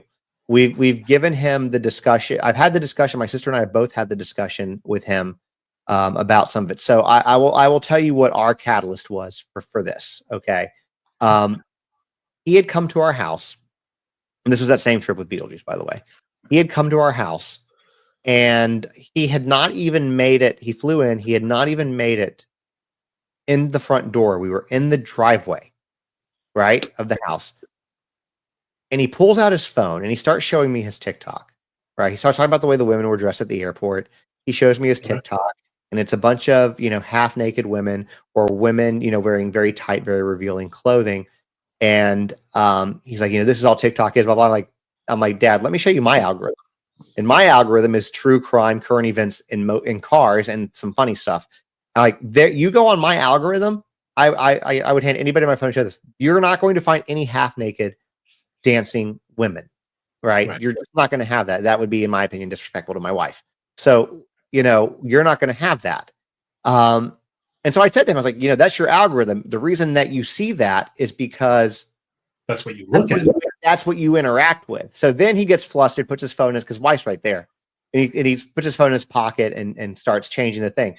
Then my dad is Jewish, ish. Like he is Jewish, but he doesn't practice at all. And so this was around the time that Kanye West was dropping a lot of anti-Semitic, comments and things like that. So my dad decides to drop a slur. I'm sure you can guess what it is, on Kanye West, related to his race. Mm-hmm. And actually, that's what he did first. Sorry, I'm gonna back up. That's what he did first. And our daughter's standing there. That's a word that we don't use. We don't tolerate in this household. We are accepting of everybody, and everybody is beautiful, regardless of skin color. We don't use that term, right? We don't use any derogatory terms against people's races or anything like that. Now, we might call you dumb, but that's going to be about you just being dumb. But it's not going to be anything like that. So that was the first thing. Then he went to the other thing. And so Alyssa pops back at him, and then he starts talking about, I think his exact words were, you see these women at the airport dressing, it's like, and people wonder why they're not, and people say they're not asking for it or something like that. Like, basically they're not asking to get raped because of what, or assaulted because of what they're wearing. And again, our daughter's right there. So my wife pops back before I can say anything and says, "So Victoria's 14 years old. She's on the beach in a bikini. She's asking for it." Right. And then my wife in the anger and I support her with this pop back at my dad. And she goes, "The world's going to be a lot better place when your generation is gone." And which was harsh. She did say that, and it's harsh. Yeah, But harsh. You know what? Sometimes the things that are the most true are the harshest to hear. yeah, and and not to say that my dad is technically the very end of silent gen, and not to say that boomers and silent gen are all that way, because they absolutely are not. You can't make No, that blanket absolutely statement. not. But he is, and in that generation, it's a lot of men who are that way, and Yeah. you couple I that. know people with his mindset. That's Yeah, I'm sure what she was yeah, referring that's to. what she. I just don't want anybody to think that we're coming after the baby No, boom generation as a whole, but there's a lot of wonderful boomers out there that would stand up against that kind of rhetoric. But that's what she said. So now my dad went from loving my wife to now she's a horrible human being. And that goes to part of the problem. Like, you're not going to come in here into my house. And I wasn't supposed to know that. He had sent that in an email, was supposed to be to my sister, but sent it to me on accident. Yeah, oops. So anyways, that's kind of that situation with that. And so my dad, yeah, there's hope for him, because again, he's not a malicious person. He's just selfish. I enjoy being around my dad. He's fun to be around when he is around, but at the same time, he's going to be 80 this year. And it's like, either I have to learn to accept it where it's at, or not, as I think where I'm at, because he said flat out he's not going to change. What really kind of stings though from him is when we brought it up, my sister and I brought it up and wrote him a letter like, "Hey, here's a roadmap on what we would like you to do for us to have a relationship." Like, we're literally spelling it out on a sheet of paper. Yeah. And his response to it was, my kids and grandkids aren't worth it. Literally what he said. So if your kids aren't worth it. Clearly nothing's worth it. Yeah, it's not worth it, which is why it becomes more challenging to kind of deal with. And on my sister's side of things, my sister, and I don't go down the political arena that much, but I'm going to do it in this case. So my dad is very much a Republican, and my sister is very much a Democrat. Okay, she lives in California. She's got 3 girls. I say that 3 girls in caveat because I don't want to misgender here, because her oldest child is trans, and her second child is bi, the other child, straight. But so she's dealing with, kids that are in the LGBTQIA, plus community. And my dad is just absolutely brutal to all of them. Says that, my sister owns a business and she's very successful in her business. She's she's very educated. She continues to learn, even as, in her 50s, she never wants to stop. And he calls her stupid because she's a Democrat, right? And she doesn't return that same thing. And I'm like, dude, I'm like, her name's Jamie. It's like, Jamie's not stupid, Dad. Like, she owns her business. She's educated. She's, she's been very successful in her the venture she's done in life. She's had a successful career when she was still in corporate America. Like, she's not dumb. She just doesn't vote the way you vote. And I said to him, I said, and that's okay. Because I said, in California, it doesn't matter if she was Republican anyways. That state's always going to go blue. And so that's kind of the discussion that we've had about that. And I'm like, like, why are we calling people names? Right. Like, over this, and this, especially your own child, like, and you wonder why they don't want anything to do with you, but she constantly tries to seek validation and approval. So, yeah, I get it. So, even with all of the issues with his personality and some of the disrespectful comments, it does sound like he has some redeeming qualities. he has some redeeming. He does have some redeeming qualities, but it's challenging. Yeah, and I can totally understand why you and Melissa are so protective of her, from family. You have to be. You have to be, and I think especially from family. And she doesn't need the generational trauma. I'm not going to say that our daughter's going to get out of this unscathed, right? I'm not going to say that she's going to get out of this unscathed. as far as trauma goes, but she's not going to have the trauma that, look, my wife and I are millennials. We were raised both by baby boomers. My dad, again, last year of silent gen. My mom's an early boomer. My wife's parents are late boomers. And the way that they were raised, the way that they were brought up by their parents is very different. Then the way that they brought us up, and I hate to say it, but it's the truth, for a lot of the parents of that generation, they weren't involved. You know, there literally had to be, there usually had to be commercials. It's 10 p.m. Do you know where your children are? Your children. Yep. There's a commercial to remember to hug your kids. It was, you didn't know where we were till we just be home by the time the streets are on. They just weren't that involved. And so when they did parent, it tended to be a little bit harsher. And so that's where we got our ability to parent. But now we're more hands-on because it's with the internet and everything, it's a very different world than it was. And it's not, and unfortunately, not that the world was ever safe to begin with, you know, and not that it was safer back then, but with the internet, now these people have much better access and can track exactly where you are at any given time. That's what the internet did. So that's what made it different. And so now we have to be a lot more protective of our kids because of all of this. And on top of that, just not to go down this rabbit hole real quick, but the bad stuff that we're talking about happened then too. It just got swept under the rug. Right. Well, that's the thing.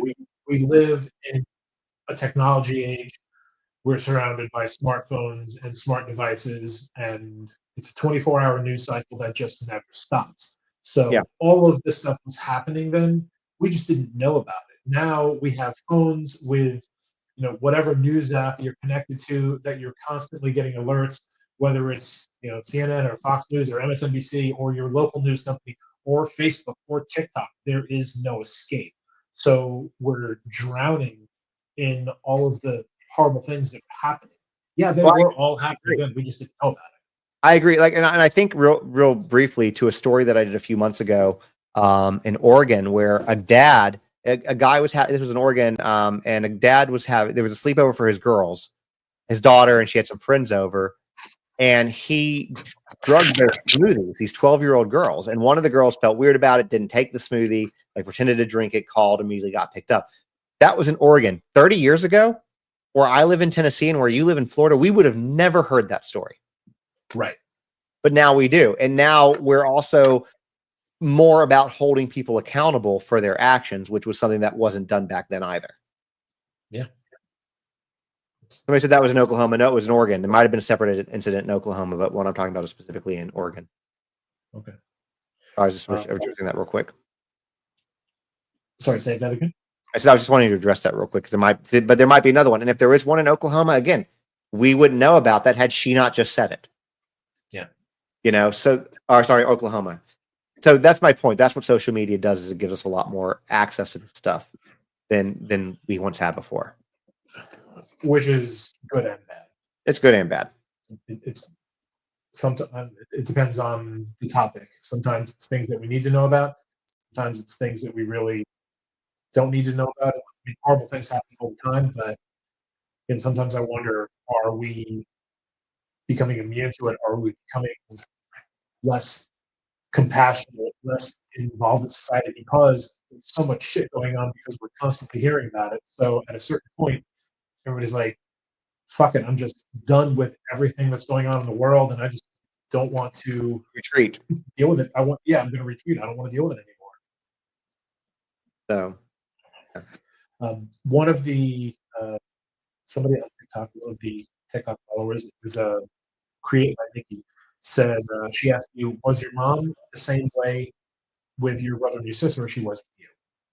So my half sister was from my dad's first marriage, and I didn't grow up with her, so I can only go off the stories that I've been told. My brother's a little bit different. Honestly, if I had to say something, my brother got more trauma than I did, because.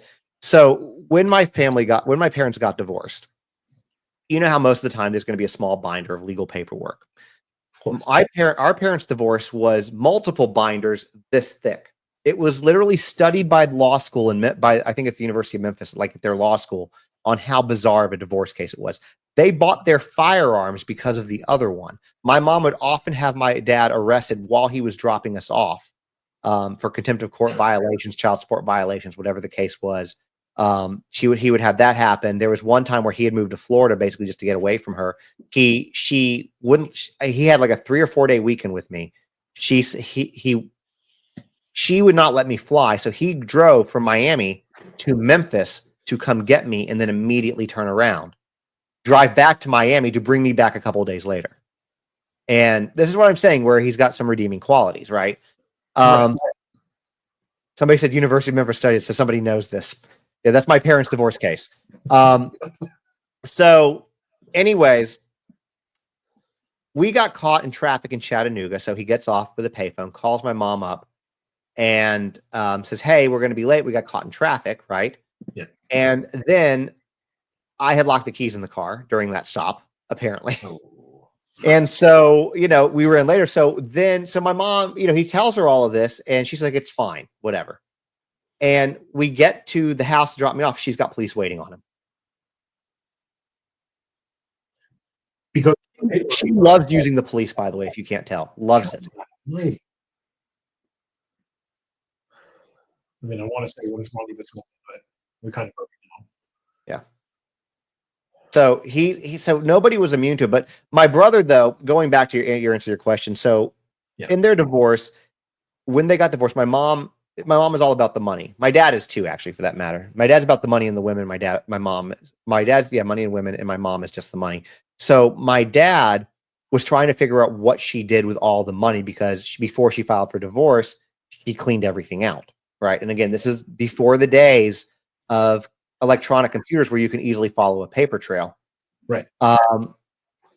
And basically, he was having my brother, he stole my brother's house key so he could break into the house, and was having my brother change out. He had a microcassette recorder that he had hid under her bed so that when she picked up the phone, it would record. And she was trying to figure out where the money went and do that, So he would have my brother change out those tapes for him, which is something that and my brother was probably like 11 or 12, right? So something really bad, whatever. And then with my stepdad was just as abusive to him. My brother's first job was at McDonald's, which was about 2 miles from our house, and we both had to earn our money to buy our first car, which is fine, that's fine. But even if it was cold, rainy, snowy, whatever it is, they made him walk to work every time, even if it was pouring rain. I remember one time that my mom actually said to our stepdad, "I'm going to go get him because it's raining." And he goes, "You're not going to make him a little sissy. Sit your ass back down." And wouldn't let her go get him. And my brother had to walk home, in the rain, soaked. So my brother got a lot of, me being 6.5 years younger, I had a very different experience. But, that's why I think my brother's got a lot of unresolved trauma. And, it's just, he's got his own challenges. We'll just put it that way. Yeah, your brother sounds like somebody who I'd love to talk to also. The thing is, he wouldn't talk about any of this. He refuses. Does he refuse because he's not ready to talk about it, or I don't know? He shuts down anytime I broach the subject. He shuts down. Wow. Look, unfortunately, in certain situations, you have to say to each their own. This is one of the very reasons why I'm doing this podcast, because there are so many people out there that have horrible traumatic stories and just will not address them, and not talking about it, not processing it, pretending it didn't happen, ignoring it till it goes away. It doesn't help. No, it doesn't. It doesn't help the person who it most directly affected, and it doesn't help the people that are indirectly affected. Yeah, I agree with you. But you people have to be ready to have that discussion. You can't. Yeah. You can't force. It's like trying to get somebody to quit smoking. You can't force somebody to quit doing something. You can tell them, give them the advice, tell them how it makes you feel. Say like, "Hey, I see this with you. Maybe you might want to get some help with it or whatever." But it's up to them to ultimately pull the trigger on that. Absolutely. In spite of everything that you've gone through with your mom, do you think you're a better person because of it?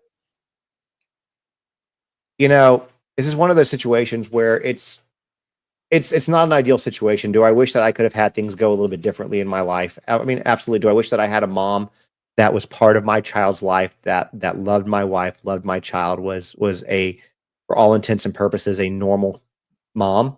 Yeah, I would love that, right? Because you mourn what you're supposed to have.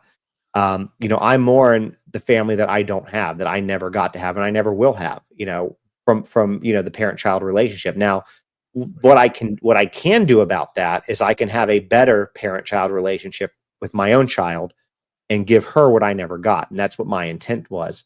But you know, yeah, I mean, it's rough, and 6 years in, it's still, you'll still have moments or things that hurt because, you know, even when you're dealing with terrible people, black and white characters only exist in movies and literature, right? There's a lot of gray. Like, I have a lot of really wonderful memories with my mom, but it's gotten to a point where the bad doesn't outweigh the good anymore, Right. And and that's when that's you where it's need at. to cut it off. Yeah, when it starts affecting your mental health, it starts impacting your child, it starts impacting your relationships, then you need to kind of take a hard look at it, And unfortunately, there's a lot of, and I'm going to make this very clear because I don't want to offend anybody. There's a difference between being a mom of boys and being a hashtag boy mom. And if you are a hashtag boy mom, that tends to be where this, like, you don't tend to have this issue as much with dads and daughters.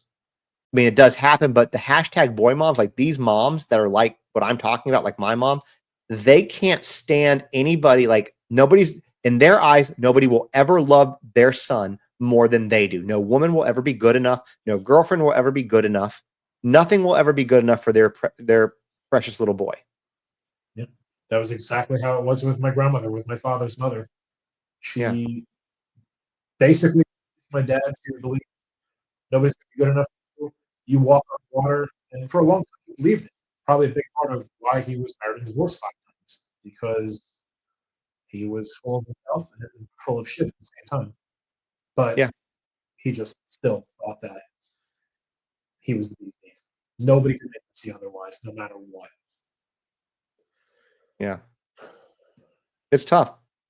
It is. It's tough, and as a parent, you're supposed to be there and fully protective of your children, not the opposite.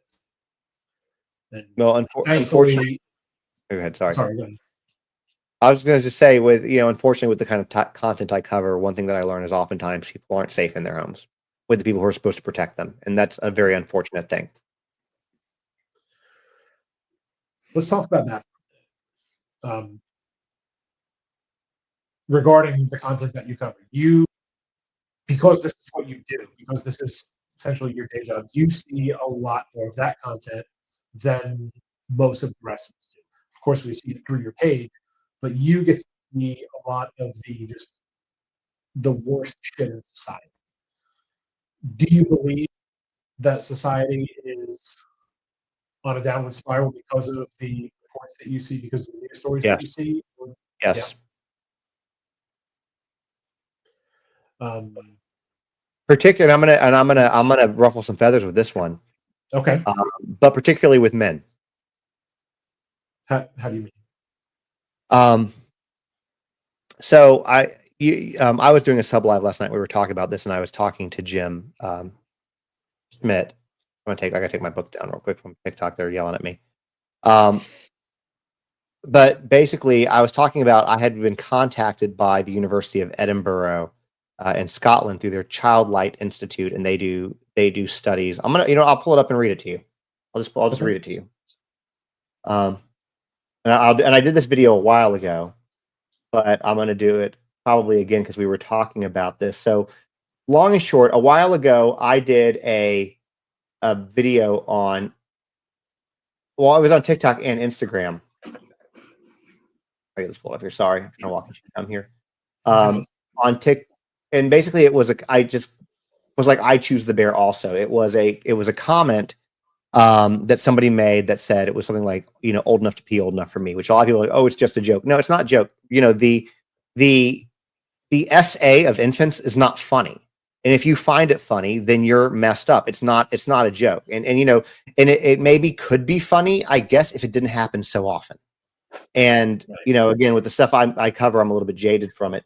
But going back to what we were talking about, there was something that I was sent to, and I'm going to read you something. Okay. So Okay. taking aside the fact that you just had that Pellicote trial in France where the husband had been, sedating his wife for decades to let men abuse her, there was a Telegram group that was found. In my original video said that it was by police, but apparently it's by journalists, with 72,000 men in it, sharing photos, sharing live essays of their wives, their mothers, their sisters, their daughters, telling people how to create substances in order to make them sedated so that they could continue to do this. That's one.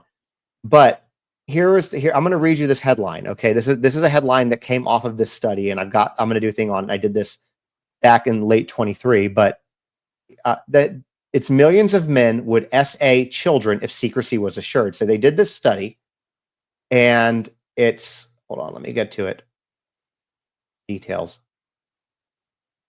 The research carried out in conjunction with University of New South Wales in Australia suggested that half of those adolescents in Europe, Africa, and North America who experienced child exploitation and abuse did so before their 13th birthday. Now that's in this, but the biggest thing is, hold on. The actual numbers. Okay, here's what it is. This is a study involving 4,500 men from the UK, Australia, and the United States. And it was, again, done by the Edinburgh University's Child Light Safety Institute. And it said more than 1 in 20 men said that they would have S contact with a child between the ages of 10 and 14 if they knew it would be kept secret. Okay? About 1 in 7, 15% of those surveyed said they would consider S contact with a child if they were certain no one would find out. Researchers said the proportion equates to millions of men across the 3 countries if applied to current population data. Among British men, 1.6% said that they would definitely have S contact with 12 to 14-year-olds if it stayed a secret, and 2.6% said it was very likely. The proportion was higher in Australia and higher again in the US. It estimates that 1 in 4 girls. Okay, we already know the estimates on that. So, yeah, when I cover stuff like this and I see stuff like this, and then I see the cases that I cover, yeah, I think that this is why when people think that, oh, it's only a handful of men, this is more than a handful of men. And these are just the ones who admitted it. Right. It's just the ones who admitted it because they know that it's a secret survey. Yeah. And honestly, I feel bad for women for having to be on the planet with us, truthfully. I'm not trying to gender shame myself here, but I mean, the issue is that for women, you don't know which men are safe and which ones aren't. So you have to assume that none of them are, that for their safety, they have no choice. But it's such a problem. And we can sit here as men and call these other men out for this type of behavior and things like that. And that's what we did with my dad. Again, I don't think my dad would be part of that population, but my dad is clearly fine with SA, depending on what the girl's wearing. So we call him out on it, and that's part of it is you have to call them out. And so, anyways, I know that's going down a different rabbit hole. It's okay. But no, I feel like humanity is definitely on a downward spiral. They do need to be called out on it in situations like that. It's never acceptable. It's not acceptable. It doesn't quite honestly matter whether it's a child, a teenager, adult, senior citizen, any age.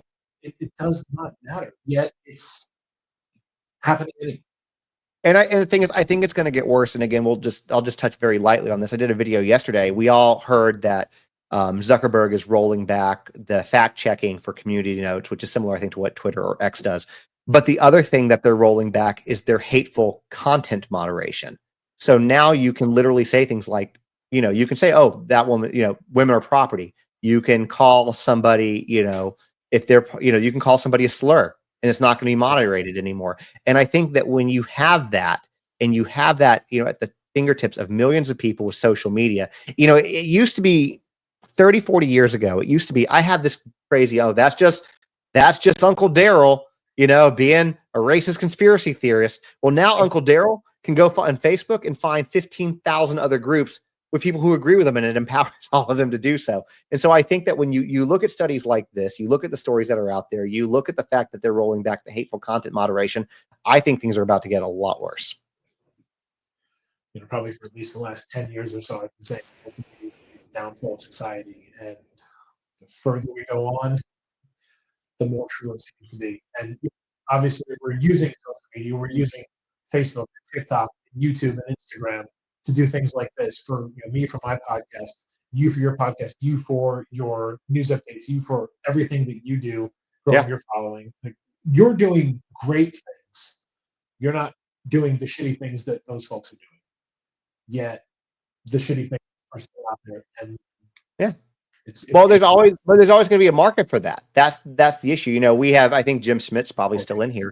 The issue with social media is that while it's a wonderful tool and offers a lot of great things, for those people who are listening who don't know who Jim Schmidt is Gabby Petito's bonus father. If you don't know who Gabby Petito is, she was the young woman who a few years ago was, for the sake of social media, I will say unalived by her boyfriend, and then he left Wyoming, left her there, and came back to Florida. Now, I was covering that case when it happened, and we were trying to be truthful, but there are people who will put out information that was fake, that was completely fabricated. They would fabricate YouTube videos because it doesn't matter if it's real or it's not. It's going to make that creator money if it goes viral. And that's the issue with this kind of stuff. That's why fact checking, I think, is important. But you also have, but it's the same people that do that are the same people that don't care. Jim and I were talking about this last night. Like when people come in and start talking crap about a case that we're covering, and they're talking bad about the parents or the person or whatever the case is, I'll remind them, like, hey, the Petito Schmidt family comes into my live quite a bit. Would you want to be talking about Gabby in such a way that you would be embarrassed for what you're saying when they come in? You got to remember, these are real people, real stories, real victims, real families behind them. And, have a modicum of respect and empathy. It takes nothing for you to not be a shitty person. But a lot of people like being shitty people, which is why I like to stir the pot and call them out. And I love that you do. Full circle. Full band circle.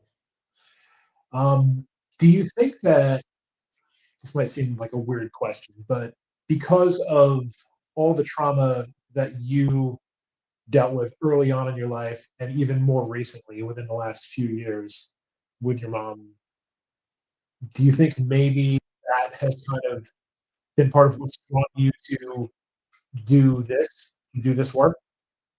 And I know this hasn't started, but this is what it has evolved into.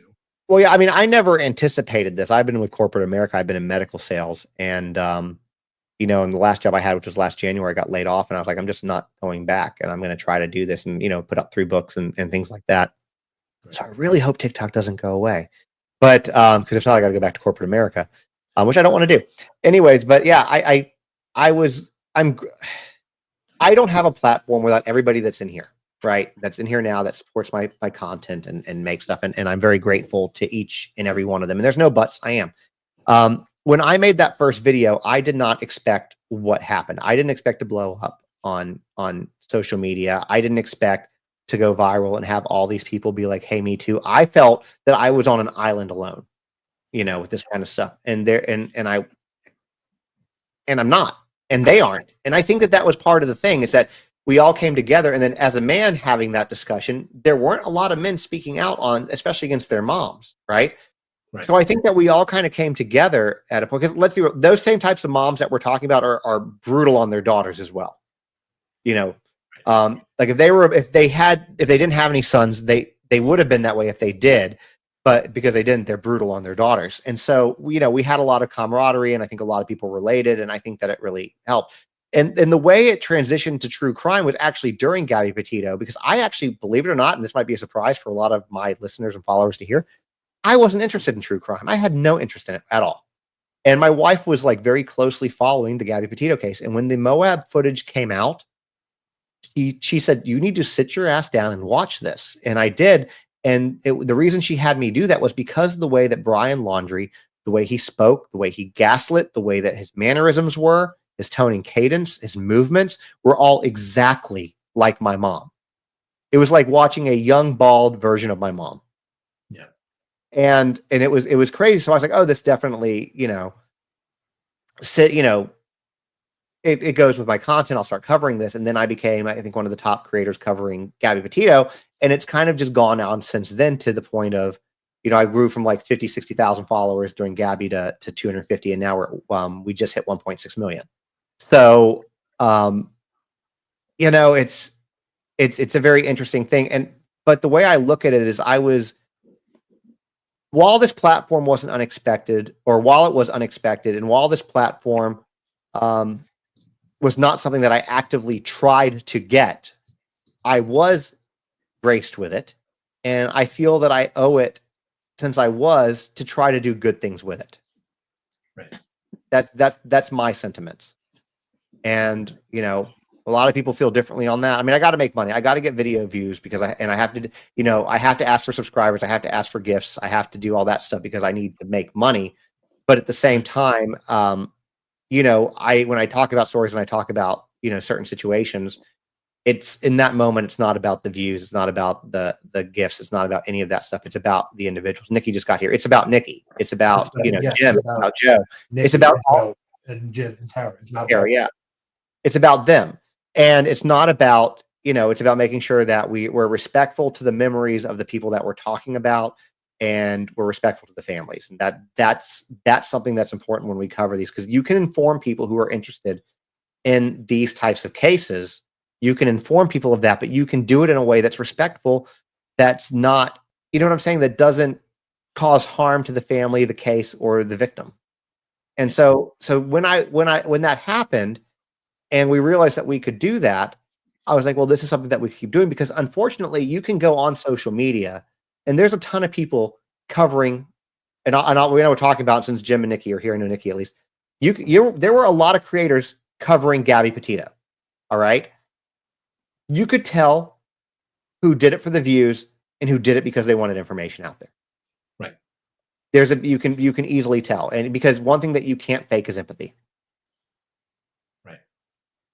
So, yeah, and I'm glad that you were one of the ones that were doing it to get the information out there to actually help people like Nikki and Jim and Joe and Tara, and not one of the bullshit creators that was just trying to get a following and putting absolute garbage out there. Yeah. I mean, yeah, exactly. You want the stories, you want to put out the correct information. But like I said before, Nikki and Jim are in this chat. Would you want to be talking about Gabby and have them see something as the family that you would be embarrassed saying? Yeah. That's what I saw. That's what I said yesterday on the sub live to Jim. And I said to you a few minutes ago, these are real victims. These were people who had friends and family members and loved ones, and who were loved, right? And who have family that misses them, and friends that miss them, and families that are mourning them. And you need to be respectful of that. It's not your entertainment. It's real life. Right. The problem is a little bit. Sorry, that went off topic a little bit. No, you're totally good. I mean, look, it's all another form. It's one of the many forms of trauma. Unfortunately, something like that, where there are people out there that are putting negative content or false content out there, whether it's about somebody like Gabby or anybody else, any other story, until they're confronted, until, like, if somebody was, let's just, unfortunately, let's use Gabby as an example. If there was somebody out there, content creator, that was saying something negative about Gabby, until Nikki or Joe or Tara goes and they did. That did exist. There were a lot of people who were pro Brian Laundrie and were making absolutely, but they're not going to give a shit about what they're doing until, they're not. And maybe not even if somebody like Jim and Joe and Tara end up in chat. As long as they're not there, as long as every of them aren't there, then it's almost like it doesn't matter to them. It's just another topic for them to talk shit about. Like, that is honestly one of the biggest problems with society. Like, if you're gonna be on TikTok and Instagram or wherever, and put your content out and make money, fine. But to do it at somebody else's expense, exactly. I will never understand. If I live to be 1,000 years old, I will never understand how people have the capacity to do something. Yeah, because they don't understand the trauma that they're creating by putting in their content. Or they do understand and they just don't care. Well, that's the other side of it. They don't give a shit. Yeah, I know they don't give a shit. That's why there are people out there like you and me who get to do things like this for the most positive reasons. And there are going to be people out there that disagree with what you're doing, how you're putting it out there. There are probably going to be people who disagree with me and what I'm doing. And I don't think I have quite enough of a following yet to have a lot of haters, but I'm sure in time, give me Over long time. enough, there will be somebody who will, and whatever, they can feel whatever they want. As long as you're doing what you're doing with the best of intentions, and that's what matters. Exactly. I agree. I agree wholeheartedly on that. Definitely. Um, I think we have probably covered just about everything that we need to cover. I have to At get the this point point, across, I guess. yeah, no, definitely. And I can't thank you enough for all of this, for everything you've been willing to talk about, for sharing you with the TikTok audience. And by the way, everybody who is on TikTok right now, if you've been watching for a while, if you're just joining, my name is Nick Gaylord. I am the host of Our Dead Dads podcast. Justin has been gracious enough to allow me to interview him today and to tell this story. If you would not mind, please give me a follow, subscribe to my feed as well on TikTok, also on Instagram, YouTube, Facebook. You can find me on all platforms at Our Dead Dads Pod. Uh, Justin obviously has a massive following, which is why I'm so glad that he was willing to share this on TikTok today. I'm trying to grow my following so that I can continue to do live videos and spread the word about my podcast and spread the message that of what I'm trying to do, which is help people who have dealt with all forms of grief, loss, and trauma. As we've been discussing, today's conversation was the first one that I've had in the almost year that I've been doing this that was centered around grief of a loss of a relationship with somebody who is still alive. It's been an incredible conversation, and again, I'm so thankful that you were willing to do this. No, I appreciate you giving me the opportunity to share it, and I hope that your listeners get something out of it. And yeah, and for anybody who is coming in on TikTok who's late, this is on Nick's YouTube, and I'm streaming it live on mine as well. Give him a follow over there. You can go over and rewind this to the beginning and watch it or listen to it. So if you came in late and you're like, man, I missed it, you can go back and do that. And I would encourage my followers to give Nick a follow, because he is doing some good work, and I think that this is an important podcast. And at the same time, while we're here, if you can reach out to him, especially if you follow him back, you can reach out to him and say that, hey, I'd like to share my story, and he will give you a platform. I'm not gonna say everybody, but he'll do his best to give you a platform. Absolutely. Thank you for that. Anybody, if you have a story of grief, loss, trauma that you want to discuss, I just want to say I know the name of the podcast is Our Dead Dads. And again, without getting into a lot of details, I invite anybody who wants to know how the podcast came about, how the name came about, please find my podcast. Listen to episode 1. That will be me telling my story. You'll learn all about it. But yeah, if you have any story, dad, mom, loss of siblings, children, and it can be anything, jobs, marriages, life savings, whatever loss that you have experienced that you want to talk about, whether you have talked about it before, whether you're holding on to grief and you haven't even begun to process it. That's what you can, if you want to reach out to me, I have a website. It's ourdeadbats.com. When you get to the page, up right hand corner of the page, there will be a link that says contact us. You hover over that, and the first drop down is be a guest. There will be a form that you can fill out. It will direct me and set up a conversation. And anybody who does want to reach out, definitely look forward to hearing. We have one last thing that we're going to take care of in this interview. It's something that I do in all interviews, and finally, for the first time, I get to do it live. It's going to be a session of random questions. I have a spreadsheet with hundreds of them. This has absolutely, at least intentionally, Okay. has nothing to do with anything we've just talked about. It's kind of just a nice way to level off the interview and on a happy note instead of doing trauma. All right. So you I'm, up I'm, for it? I'm ready. I'm ready for it. All right. I know it's nothing that you can study for, so we'll see how this goes. All right. What is your favorite What's my favorite what? number? Number? Yes. I don't know if I have a favorite Again, number. totally random questions. I don't know if I have a favorite number.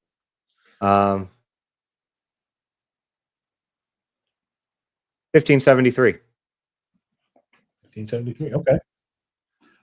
Do you have any tattoos? Nope. Do you prefer fresh food or fried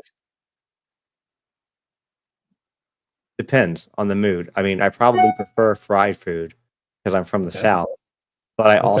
I also like fresh and healthy as well. Okay. What was your major in college? Marketing. Tell me two of the items on your bucket list. Two of the items on what? On your bucket list. Hmm. I want a Porsche and to travel more specifically to Australia and New Zealand. Those are two things. Okay. Well, then let's see if we can build up your following and get a lot more subscribers and followers, and maybe we can get you that Porsche and maybe get you to Australia and New Zealand. I don't have a place to Uh, put the Porsche. That's the issue. But well, if you have the money to afford the Porsche, then maybe you'll have enough money to build a big garage. bigger garage, yeah. There you go. What is your favorite season? My favorite season, honestly, probably fall. Okay. What is your deepest fear? Death. How tall I went deep. Huh? I'm 5'10". 5'10". Sorry, were you gonna? I said so. I went deep there for a second. You did. Uh, what is? All right, fine. Maybe this one would be a little bit about what we were talking about. What is humanity's most redeeming quality? When needed to, they can come together for the good of others. Most of the time. Most of the time, I think that's absolutely true. What is your favorite dessert? It depends. Typically, I'm a pretty big fan of key lime pie, though. Okay. Kim loves key lime pie. Too. It's Have good. you ever tasted soap? But yeah, my mom used to not wash my mouth out with soap. There Just you taste it all the time. because you were such a bad kid. It was ivory. Ivory. Was it always ivory? It was always ivory. Oh, She liked ivory because it floated in the bath, so you could find it easily. okay. Some kids got to have a variety of soap, so I didn't get a variety. You think she was going to use the decorative soaps on me? No, I got ivory. you got ivory. What phrase do you find yourself typing the most? What phrase? Yeah. Um, Probably something along the lines of "you know so much that isn't so." Okay. That's one. Also, there's a George Carlin quote I do a lot. What would that mean? It was from a skit. It's think about how stupid the average person is, and then remember that 50% of the people are dumber than that. I love George Carlin. I don't think that applies to most of my followers, for the record, No, but it does you apply got to it does apply to several commenters. right. You've got the better end of quality of followers. Yeah. What's your favorite holiday? Holiday? Yes. Toss it between Halloween and Christmas. Okay. Do you believe in love at first sight? Yes. Have you ever? Well, we know this one. Have you ever changed careers? Yes. Say a word in Spanish. What word? Any word. Just to prove that you know Spanish. I don't know that much Spanish, but vamos a la playa. Okay. Go to the beach. Love going to the beach. Do you like clothes shopping? They're like, what? Clothes shopping. I do. Okay. Hang on. This just locked up. Okay, here we go. Do you like the name Charlie, your girl? Charlie, it doesn't bother me. I feel indifferent. Okay. What is your favorite breakfast? Mm, I don't know if I really have a favorite. I mean, I like bacon, egg, sausage. I'm a big fan of egg muffins. Nice. Can you touch your toes without bending your knees? Not anymore. Godfather or Star Wars? I've never seen Star Wars, Never seen Star Wars. and now I won't see it specifically Okay. because of reactions like that. I'm sorry. I'm just surprised. Yeah, well, never Okay. seen it. It's not a bad. Are you a fan of the Godfather movies? Yeah, Okay. What is your go-to snack? it depends on what we have in the house. Last night it was popcorn. Nice. What was your first job? Sweeping up at a hardware store. Okay. What is your favorite way to work out? I don't. You TikTok. Yeah, I guess so. Yeah. I mean, I need to. I need to. I'm getting older. Okay. I love when this question comes up. Are women complicated? No. What is going on? I'm sorry. I'm having computer trouble. Would your 12-year-old self think that you were cool? Probably. Probably. Cooler than he was. That's right. Fill in the blank. Taylor Swift is. An artist. That's where I'm going to leave that at. Absolutely. What are you most looking forward to? In general, Yes. I don't know. I honestly don't know. I don't have an answer to that. I don't know. Okay. That's okay. Do you have any friends taller than 6'4"? I don't think so. Uh, what is the fastest speed that you've ever driven in a car? 160. 160. I'm lucky I'm not dead. Let's put that. You loved the adventure in your younger life. It was a Porsche, by the way. It was a Porsche. Is that why you want one? It's one of the reasons. Yeah. Okay. Is it because you want to try to go over 160? Or I do not. I just like the car. you just like the car? Okay. What is your favorite type of tea? Unsweet. Just general plain unsweet. You and me both. Who is your hero? You know what? This is going to sound cliche, but my daughter. I saw that little girl for 43 days in the NICU fight more in 43 days than most people do in their whole life. It's not cliche at all. It's a perfect answer. Last question. If you could have dinner with any two people, alive or dead, who would it John DeLorean will be one of them. And, let's throw Johnny Depp into that mix. be? Okay. Any particular reason for either one of them? Well, I own a DeLorean, so that's part of it. And then I mean, if you can't tell, I love Johnny Depp. I mean, like, Well, yes. Yeah, we've had that's signed, by the way, for anybody who's seeing this. It's not like some random printed out photo. My buddy took that photo and had Johnny sign it for me. That's right. Well, this has truly been an incredible experience. I'm so happy and honored that you were my first live interview and that we have had a chance to connect and get to know each other. And I know that there will be a lot more of it. So seriously, thank you so Absolutely. much for introducing me to your audience. Thank you so much just for the time and the willingness to share part of your life with me and with everybody. I appreciate you. I appreciate you having me and the opportunity to share the story and letting a lot of people listen. And hopefully it helps. If it helps one person, it was worth it. Absolutely. That's the tagline of my podcast is changing the world one damaged soul at a time. So I believe that you can help just one person, you're making a difference. I agree. I agree with that. Well, thank you again, Nick. I appreciate you having me and anytime. I'd be happy to come Definitely. back. Absolutely. I really appreciate it, Justin. And again, to everybody else, if you have a story of grief and loss to share, you might want to be considered as a future guest on Our Dead Dads.